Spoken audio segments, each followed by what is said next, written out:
चमकपुर गांव में गोपाल नाम का एक लड़का रहता था। उसकी सौतेली माँ और बाप ने उसे घर से निकाल दिया था। उसकी सौतेली माँ ने सब कुछ अपने और अपने बच्चों के नाम पे कर रखा था और गोपाल को हिस्से के नाम पे 3 गायें दे रखी थी। गोपाल पढ़ा लिखा तो बहुत था, पर नौकरी ना मिलने के कारण उसने सोच लिया था कि वो अब उन तीनों गायें की खूब देख रेख करके उनसे जो दूध मिलेगा उसे बेच के अपना कारोबार चलाएगा। अब मैं बिल्कुल अकेला हो गया हूँ।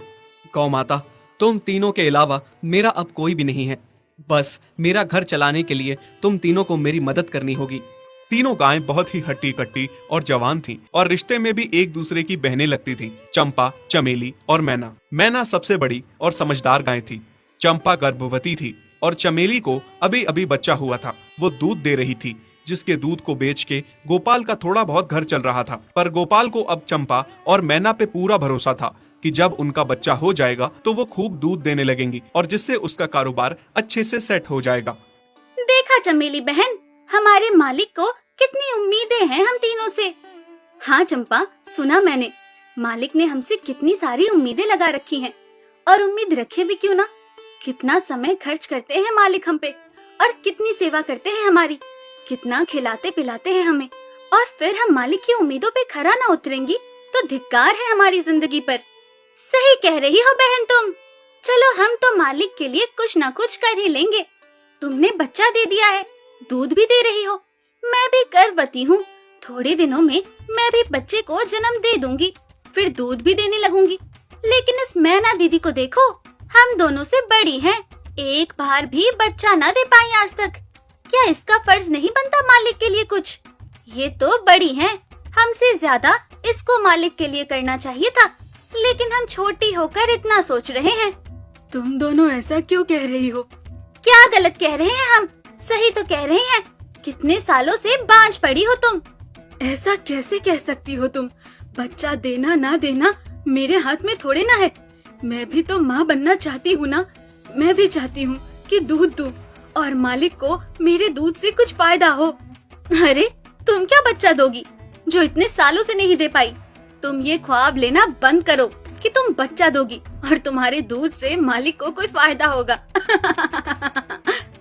दोनों छोटी बहनें बड़ी बहन मैना की बेबसी का मजाक उड़ाती हैं और उस पे हंसती हैं। इस बात से मैना बहुत दुखी होती है और रोती है कि उसी की बहनें उसको दिलासा देने की बजाय उसे ताने मार रही हैं, उसका मजाक उड़ा रही हैं। फिर एक दिन गोपाल का पड़ोसी उससे कहता है, अरे गोपाल, तुम्हारी 2 गायें तो ठीक है, एक गाय का क्या है? उससे तुम्हें कोई फायदा नहीं है, बेच क्यों नहीं देते उसे? अरे नहीं नहीं भाई साहब, बेचना क्यों उसे? अभी बच्चा नहीं दे रही तो क्या पता कल वो बच्चा दे दे। कोई भी काम जल्दबाजी में नहीं करना चाहिए। अरे नहीं गोपाल, मेरे कहने का ये मतलब था कि तुम्हें अपना कारोबार जल्द खड़ा करने की जरूरत है, क्योंकि तुम्हारे घर वालों ने तुम्हारे साथ जो कुछ भी किया वो बहुत गलत था। अब तुम्हें जो भी करना है अकेले ही करना है। आगे शादी भी तो करनी है तुम्हें, उसके लिए भी खूब पैसा कमाना पड़ेगा। जब तुम्हारी सारी गायें दूध देंगी तभी तो कारोबार अच्छा चलेगा ना।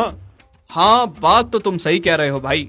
मेरी मानो तो तुम अपनी गायों को क्रॉस करवा के देख लो, शायद उससे बच्चा हो जाए।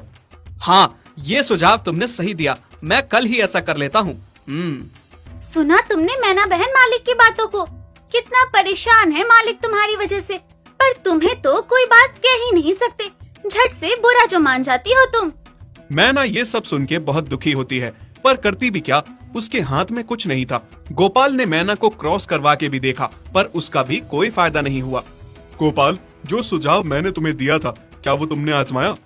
हाँ भाई, वो भी करके देख लिया, पर उसका भी कोई असर ना हुआ।